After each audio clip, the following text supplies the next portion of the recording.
너희는 나를 누구라 하느냐라는 예수님의 질문에 주는 그리스도십니다. You are the Christ 라고 대답한 베드로의 신앙 고백을 기점으로 마가복음은 전반부와 후반부로 나뉩니다.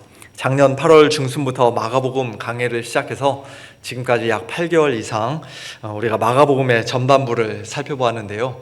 이제 막 반환점을 통과했으니 아마 올해 안에는 마가복음 강해를 다 끝마칠 수 있을 것이라 생각합니다. 성경 한 권에 대한 강해 설교를 1년 넘게 듣는 것이 어떤 분들에게는 좀 너무 힘들고 지루하다라고 생각이 되실지도 모르겠습니다만, 옛날 우리 신앙의 선배들에 비하면 사실 1년 몇 개월 정도는 아무것도 아니죠. 17세기 영국의 청교도 목사님이시고 또 웨스트민스터 총회 총대로도 참석하셨던 조셉 키릴이라는 목사님은 욥기 강해를 무려 24년 동안 하셨습니다. 그리고 같은 시기에 토마스 맨튼이라는 목사님은 시편 119편을 본문으로 190번의 설교를 하셨습니다. 시편 119편이 176절까지 있는데요. 최소 한 절당 최소 한두 번 이상 그렇게 한두 번은 설교를 하신 것이죠. 그리고 20세기 중반 영국의 마틴 로이드 존스 목사님이라는 분은 그 유명한 로마서 강의를 매주 수요일 저녁마다 약 1시간가량씩 14년 동안 설교를 하셨습니다. 근데 안타깝게도 건강이 나빠지셔서 로마서 16장 끝까지 다 못 마치시고 14장 17절에서 설교를 중단하셔야만 했습니다. 그럴 정도로 하나님의 말씀의 깊이가 무궁무진하다는 것이에요. 우리가 지금 막 20절씩 이렇게 본문을 빨리빨리 넘어가고 있습니다만 사실 그 안에 우리가 살펴보지 못한 내용들도 너무나 많습니다. 우리 교회에서의 이 마가복음 강의는 그런 분들, 우리 신앙의 선배들이 하셨던 그 설교에 비하면 얼마나 짧습니까? 1년 남짓이면 이제 끝난다. 1년도 이제 남지 않았습니다. 한 7, 8개월이면 이제 끝난다 생각하시고 너무 지루하다, 지겹다, 도대체 언제 끝나나 그렇게 생각하실 분 우리 가운데 아무도 안 계실 것이라 믿습니다만 남은 후반부도 끝까지 잘 달려서 정말 우리 서문교회가 올해의 표처럼 예수님을 따르며 섬기는 교회로 더욱더 든든히 세워질 수 있게 되기를 예수님의 이름으로 축원합니다. 마가복음의 전반부에서는 예수님께서 가버나움을 중심으로 갈릴리 호수 주변의 여러 마을들을 다니시며 때로는 배를 타고 왔다 갔다 하시며 천국 복음을 전파하시고 하나님의 말씀을 비유로 가르치시고 병자들을 고치시고 귀신들을 쫓아내시고 오병이어와 칠병 이삼오의 기적을 행하시는 등 주로 일반 군중들을, 백성들을 대상으로 사역하셨다고 한다면, 후반부에서는 이스라엘 북쪽의 빌립보 가이사랴에서부터 남쪽 예루살렘을 향해 걸어가시는 그 여정 가운데 제자들을 집중적으로 가르치시고 또 그들을 훈련시키시는 사역에 더욱더 중점을 두시는 것을 우리가 보게 됩니다. 베드로의 신앙 고백을 기점으로 후반부가 시작되자마자 눈에 띄는 특징이 하나 있는데요. 그것은 예수님께서 자신의 순환과 죽음, 부활에 대해 제자들에게 이제 처음으로 드디어 가르치시기 시작하셨다는 것입니다. 오늘 8장 31절, 인자가 많은 고난을 받고 장로들과 대제사장들과 서기관들에게 버림받아 죽임을 당하고 사흘 만에 살아나야 할 것을 비로소 그들에게 가르치시되, 9장에서도 비슷한 말씀을 제자들에게 하십니다. 죄송합니다. 인자가 제가 헷갈리고 있습니다.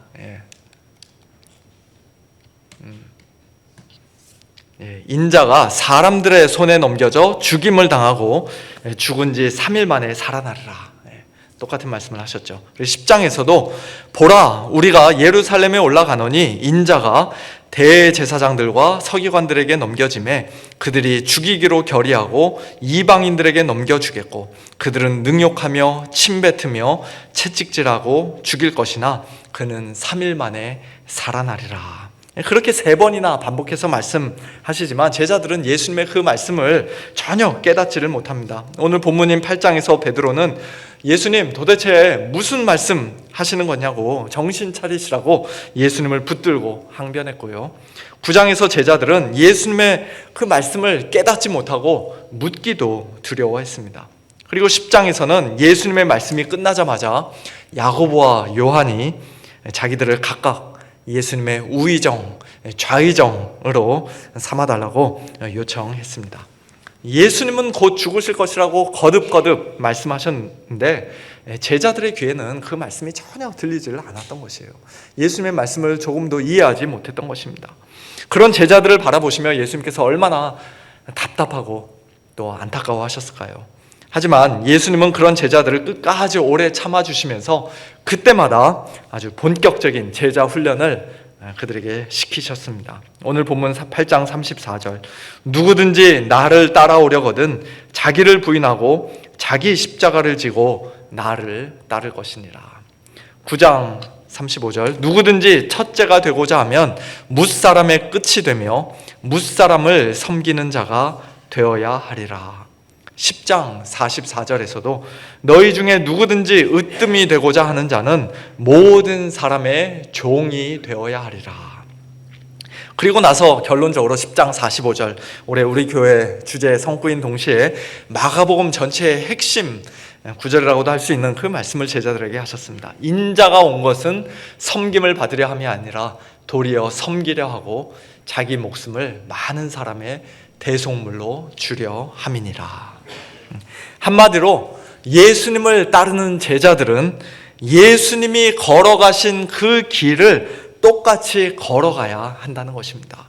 예수님께서 십자가에 못 박혀 죽으시기 위해 지금 예루살렘으로 가고 계시니 제자들도 자기를 부인하고 각자 자기의 십자가를 지고 예수님을 따라가야 한다는 것입니다. 예수님께서 우리를 섬기시기 위해 이 땅에 오셨으니 우리도 다른 사람들을 섬기는 그런 종의 삶을 살아야 한다고 말씀하신 것입니다. 그게 곧 예수님을 따르며 섬기는 참된 제자의 모습이요 성숙한 성도, 성숙한 교회의 모습인 줄로 믿습니다.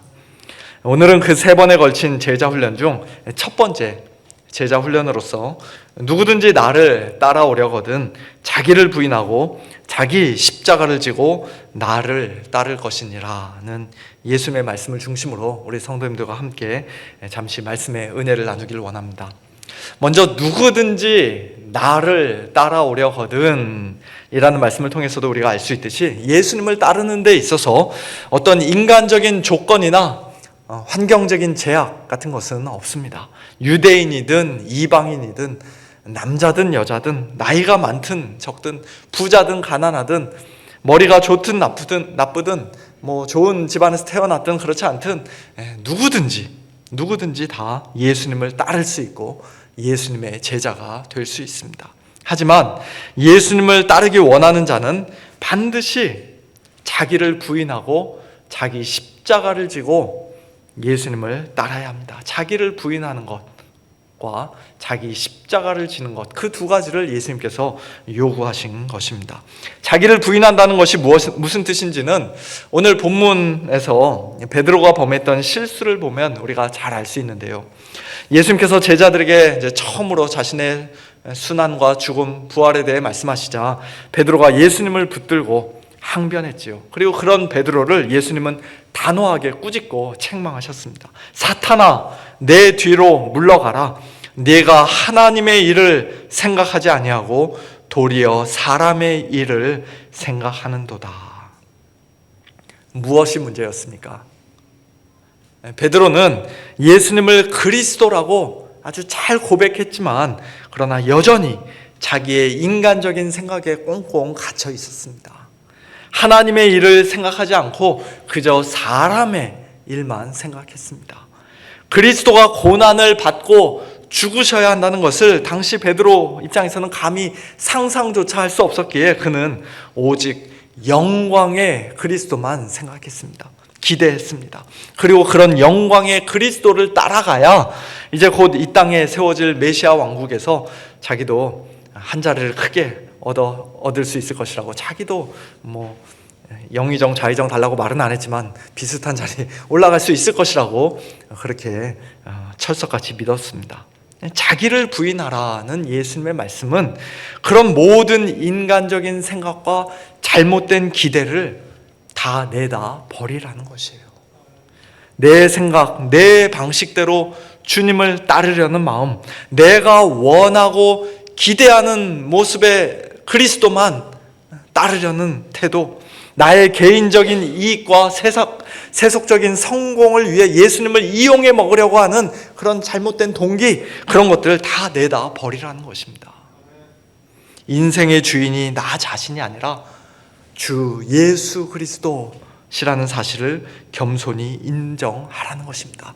인생의 최우선 순위와 최종 목표가 나 자신의 행복이나 성공이 아니라, 또는 어떤 고상한 자아실현이 아니라 하나님의 나라와 그의 의를 먼저 구하는 것이요, 먹든지 마시든지 무엇을 하든지 다 하나님의 영광을 위하여 하는 것이라는 사실을 결코 잊지 말라는 것입니다.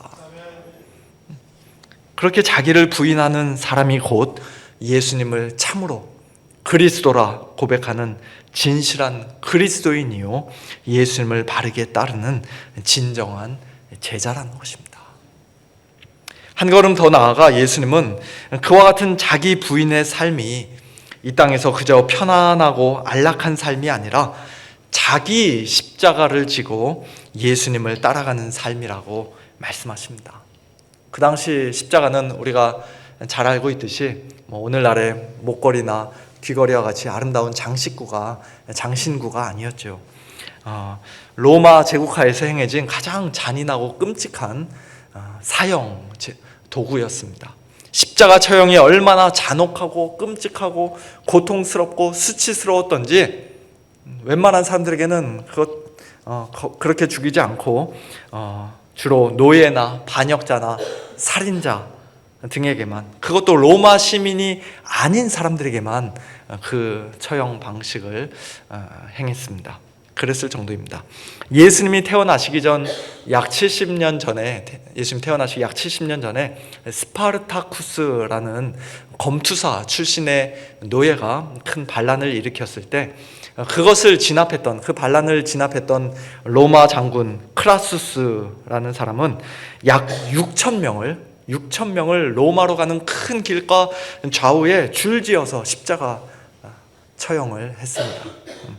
그래서 사람들에게 본보기로 삼았습니다. 그 길을 따라 걷는 사람들은 수천 개의 십자가에 매달린 시신들을 보며 로마 제국의 막강한 힘과 십자가의 공포를 실감할 수밖에 없었습니다. 또한 이 마가복음이 기록되던 시기를 전후로 네로 황제는 로마 대화재의 책임을 그리스도인들에게 떠넘기면서 많은 그리스도인들을 십자가에 못 박거나 마치 거리의 횃불처럼 불태워 죽이기도 했습니다. 그러므로 자기 십자가를 지고 나를 따르라는 예수님의 이 말씀은 예수님 당시 제자들에게나 또 그 당시 사람들에게나 또 초대교회 성도들에게 단순히 어떤 상징적인 표현에 불과한 것이 아니라 정말 말 그대로 죽음을 각오하고 죽기를 각오하고 예수님을 따르라는 엄숙한 부르심이었던 것입니다. 20세기 중반 독일 나치 정권에 저항하다 감옥에서 순교한 본 회퍼 목사님은 제자도에 관한 그의 유명한 책에서 이렇게 말했습니다. 예수님께서 누군가를 제자로 부르실 때 그 부르심은 곧 와서 죽으라는 부르심이다. 본 회퍼 목사님의 모든 신학에 제가 동조하는 것은 아니고 우리가 좀 주의 깊게 이렇게 분별해야 될 부분이 있습니다만, 그러나 이 말은, 제자도에 관한 이 말은 정말 그렇습니다. 예수님이 우리를 부르실 때 그것은 그냥 우리 함께 같이 소풍 가자를 부르시는 것이 아니라 와서 죽으라, 그렇게 부르신다는 것이에요. 나를 따라오라. 그러면 너는 반드시 죽을 것이다. 그게 예수님의 부르심이라는 것입니다. 2000년 전 실제로 거의 다 순교했던 예수님의 12 제자들뿐만 아니라 오늘 저와 여러분 역시도 바로 그 부르심을 받고 동일한 부르심을 받고 지금 예수님을 따르고 있는 것입니다.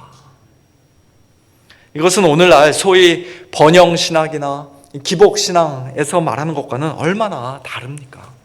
예수님을 믿고 따르면 이 세상에서 부자 되고 성공하고 병도 깨끗이 낫고 자녀들도 다 잘 되고 모든 일이 만사 형통하게 될 것이라는 그들의 그 달콤하고 거짓된 약속에 전 세계 수많은 사람들이 예수님을 믿겠노라, 예수님을 따르겠노라 입술로 고백하고 교회 다니며 신앙생활하고 있습니다만, 그러나 예수님께서 실제로 하신 말씀은 그것과 완전히 정반대입니다. 나를 믿으면, 나를 따르면 너는 반드시 죽을 것이다. 한평생 아무 불편함이나 부족함 없이 떵떵거리며 잘 살고 무병장수하다가 평안하게 죽는 것이 아니라, 주위 사람들에게 존경과 칭찬을 받으며 고상하게 죽는 것이 아니라 오히려 욕먹고 손가락질 당하고 조롱을 당하고 고난받는 그런 삶 살다가 결국 십자가에 못 박혀 비참하게 끔찍하게 수치스럽게 죽을 것이다. 그게 나를 따르는 제자의 운명이다. 그래도 네가 나를 따르겠느냐? 라고 예수님께서 물으십니다. 예수님의 그 질문에 대한 오늘 저와 여러분의 대답은 과연 무엇입니까? 그래도 예수님을 따르겠습니까? 자기를 부인하고 자기 십자가를 지고 정말로 예수님을 따르겠습니까?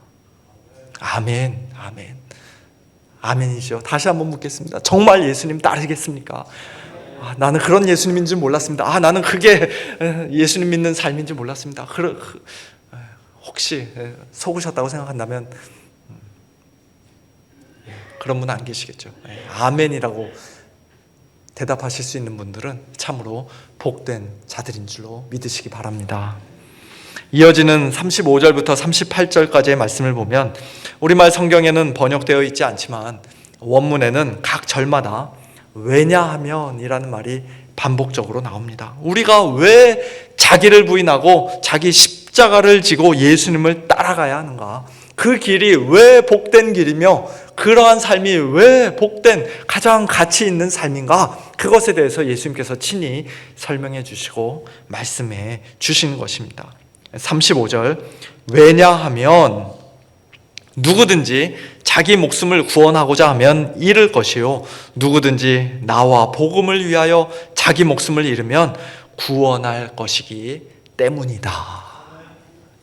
이 세상에서는 자기 목숨이 가장 소중한 것처럼 보입니다. 그래서 사람들은 자기 목숨과 생명을 지키기 위해서라면 물불을 가리지 않습니다. 당연한 일이죠. 그러나 한평생 그것이 전부인 줄 알고 그게 가장 중요한 것인 줄 알고 사는 사람들은 진짜로 중요한 목숨, 곧 예수 그리스도 안에 있는 영원한 생명을 잃을 것입니다. 하지만 누구든지 예수님과 복음을 위하여 자기 목숨을 잃으면, 즉 예수님을 참되게 믿고 자기를 부인하고 자기 십자가를 지고 예수님을 따르면 진정한 구원, 곧 영원한 생명을 얻게 될 것이라고 주님은 약속하십니다. 36절과 37절에서도 우리가 우리 자신을 부인하고 자기 십자가를 지고 예수님을 따라야 하는 이유를 예수님께서 친히 설명해 주십니다. 왜냐하면 36절, 사람이 만일 온 천하를 얻고도 자기 목숨을 잃으면 아무 유익이 없고 소용이 없기 때문이다. 37절, 왜냐하면 사람이 그 무엇을 주고도 자기 목숨과 바꿀 수는 없기 때문이다. 이 말씀은 예수님을 믿지 않는 사람들도 일반적인 의미에서 똑같이 공감할 수 있는 말씀인 것 같습니다. 애플의 창업자인 스티브 잡스가 세상을 떠난 지 벌써 14년이 지났습니다. 그는 세계적인 기업을 세웠고 약 100억 달러의 자산을 가졌으며 수많은 사람들이 그의 말 한마디에 열광하고 집중했습니다. 그야말로 세상이 줄 수 있는 모든 영광을 다 누려본 사람이라고 할 수 있을 것입니다. 하지만 무서운 병 앞에서, 임박한 죽음 앞에서 그는 우리와 다를 바 없는 평범한 한 사람에 불과했습니다. 그의 뛰어난 두뇌도 어마어마한 돈도 막강한 영향력도 그의 생명을 하루라도 더 연장해 주지 못했습니다. 만일 누군가 그의 병을 고쳐줄 수 있었다면, 1년이라도 더 살게 해줄 수 있었다면 그는 아마 자신의 전 재산이라도 기꺼이 내어놓았을 것입니다. 그럴 정도로 사람들에게는 자기 목숨이 귀한 것 아니겠습니까? 하물며 참되고 영원한 생명은 얼마나 더 귀한 것이겠는가라고 예수님 말씀하십니다. 돈으로 살 수 없는 것, 무엇을 주고도 바꿀 수 없는 것, 그것이 바로 영생이요 구원입니다. 그 영원한 생명은 오직 예수 그리스도 안에서만 얻을 수 있습니다. 예수님을 그리스도로 고백하며 참되게 믿는 성도들만이, 자기를 부인하고 자기 십자가를 지고 예수님을 따르는 제자들만이 온 천하를 주고도 살 수 없는 그 영원한 생명을 얻을 수 있습니다. 38절에서도 예수님은 왜냐하면이라는 단어를 넣어서 말씀하십니다. 왜냐하면 누구든지 이 음란하고 죄 많은 세대에서 나와 내 말을 부끄러워하면 인자도 아버지의 영광으로 거룩한 천사들과 함께 올 때 그 사람을 부끄러워할 것이기 때문이다. 예수님과 예수님의 말씀을 부끄러워하고 예수님의 제자라는 사실을 창피하게 여기는 자들은, 즉 세상 사람들의 시선과 평판 때문에 또는 자기의 개인적인 욕심과 야망 때문에 제자 되기를 거절하고 주님을 부인한 자들은 마지막 날 인자, 곧 주님께서 아버지의 영광으로 천사들과 함께 오실 때 최후 심판대 앞에서 돌이킬 수 없는 수치와 영원한 부끄러움을 당하게 될 것입니다. 이 말씀은 예수님을 믿지 않고 따르지 않는 자들이 최후 심판날에 당하게 될 무서운 결과를 경고하시는 말씀이죠. 마지막으로 마가복음 9장 1절에는 앞의 구절들과 달리 왜냐하면이라는 단어가 나오지 않습니다만, 이 구절은 앞에서 예수님이 제자도에 하신 말씀들의 결론이자 또 큰 위로의 말씀이라고 할 수 있습니다. 내가 진실로 너희에게 이르노니 여기 서 있는 사람 중에는 죽기 전에 하나님의 나라가 권능으로 임하는 것을 볼 자들도 있느니라. 예수님을 따르는 제자들 중에 일부는 그들이 죽기 전에, 그들의 살아생전에 하나님의 나라가 권능으로 임하는 것을, 즉 하나님의 통치와 그리스도의 영광이 실제로 나타나는 그 장면을 눈으로 보게 될 것이라는 그런 놀라운 약속입니다. 이것은 제자들에게 주어지는 큰 특권이자 또한 위로의 말씀입니다. 비록 예수님을 따르는 길이 자기를 부인하고 자기 십자가를 지는 고난의 길일지라도 그 길은 무기력한 패배와 무의미한 죽음의 길이 아니라 실제로는 하나님의 나라가 권능으로 임하게 되는 것을 보게 되는 가장 복된 길이요 진정한 승리와 영광의 길이라고 말씀하신 것입니다. 여기서 하나님의 나라가 권능으로 임하는 것이 무엇인가에 대해서는 곧바로 이어지는 이제 변화선 사건이다, 예수님의 부활이다, 오순절 성령 강림 사건이다, 초대교회의 능력 있는 복음 전파를 가리키는 것이다, 또는 AD 70년 예루살렘의 멸망과 성전 파괴를 예언하는 말씀이다 등등 다양한 해석들이 있는데요. 어쨌든 예수님의 초림과 더불어 이 땅에 시작된 하나님의 나라가 처음에는 마치 겨자씨와 같이 아주 작고 미약하게 임했던, 우리 눈으로 볼 수도 없을 정도로 그렇게 작았던 하나님의 나라가 조만간 권능으로 임하는 것을 2000년 전 예수님의 제자들 중에 일부는 어떤 형태로든지 이미 보고 경험했다는 것입니다. 아까 여러 가지 예를 들어드린 그런 모든 것들을 다 합한 것인지도 모르겠습니다. 예수님께서 여기서 정확히 무엇을 의미하신 말씀인지 우리가 알기는 어렵지만 어쨌든 그와 같은 하나님의 나라가 권능으로 임하는 것을 예수님의 제자들도 너희들이 이제 조만간 보게 될 것이다, 그렇게 약속을 하신 것이에요. 그리고 마지막 날 예수님 이 땅에 다시 오실 때 온 세상의 모든 제자들과 성도들은 하나님 나라의 그 권능과 영광을 가장 완전하고 가장 최종적인 형태로 보게 될 것입니다. 사랑하는 성도 여러분, 누구든지 나를 따라오려거든 자기를 부인하고 자기 십자가를 지고 나를 따를 것이니라는 예수님의 오늘 이 말씀은 단순히 무섭고 두려운 명령이 아닙니다. 우리를 짓누르고 정죄하는 율법의 무거운 짐이 아닙니다. 오히려 복음의 부르심이며 참된 자유와 영원한 생명으로 초대하시는 우리 주님의 사랑의 음성입니다. 예수님은 저와 여러분에게 예수님의 십자가를 지라고 명령하신 것이 아니라 너희 각자의 십자가를 지라, 자기 십자가를 지라고 말씀하셨습니다. 우리의 모든 죄를 한 몸에 짊어진 채 거기에 못 박혀 하나님의 무서운 진노와 심판과 지옥의 형벌을 받아야 하는 그 무시무시한 십자가는 오직 예수님만 지실 수 있는 것이기 때문입니다. 그 무서운 십자가를 바로 코앞에 두고도 나의 원대로 맛이 없고 아버지의 원대로 하옵소서라고 기도하시며 자기를 끝까지 부인하셨던 예수님께서 결국 골고다 언덕 그 십자가에 못 박혀 저와 여러분을 단번에 구원해 주셨기 때문입니다. 이제 우리가 이 땅에 사는 동안 예수님을 따르면서 지고 가는 우리 각자의 십자가는 비록 세상 사람들의 조롱과 비웃음은 받을지언정, 때로 원치 않는 손해와 억울한 오해는 당할지언정, 결코 쉽지 않은 고난과 희생은 각오하고 감수해야 할지언정 하나님께는 언제나 사랑받는 십자가입니다. 진노의 십자가가 아닙니다. 형벌의 십자가가 아닙니다. 하나님께서 사랑하시는 십자가입니다. 예수님을 참되게 믿고 예수님과 하나로 연합된 우리 성도들은, 즉 자기를 부인하고 자기 십자가를 지고 예수님을 따르는 제자들은 이제 갈라디아서 2장 20절에서의 사도 바울과 같이 고백할 수 있습니다. 내가 그리스도와 함께 십자가에 못 박혔나니 그런즉 이제는 내가 사는 것이 아니요 오직 내 안에 그리스도께서 사시는 것이라.